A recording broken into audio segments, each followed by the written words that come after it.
Vonis hukuman mati dijatuhkan Majelis Hakim Pengadilan Negeri Wonosari, Yogyakarta pada kedua tersangka kasus pembunuhan wanita hamil. Diketahui otak pembunuhan berencana itu adalah Eko Ronggo Waskito. Eko Ronggo mengajak Agus Aryono membunuh pacarnya yang berinisial RN lantaran tak mau bertanggung jawab atas kehamilan korban. Eko masuk sebagai mahasiswa Universitas 11 Maret Surakarta, Jawa Tengah pada tahun 2016.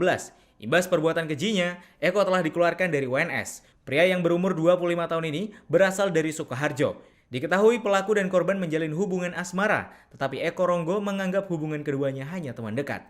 Korban dan pelaku sama-sama berkuliah di UNS dan bertemu pertama kali pada tahun 2019 saat magang di sebuah SMK. Salah seorang teman dekat Eko Ronggo yang tak mau disebutkan identitasnya menuturkan, pelaku adalah pribadi yang pendiam.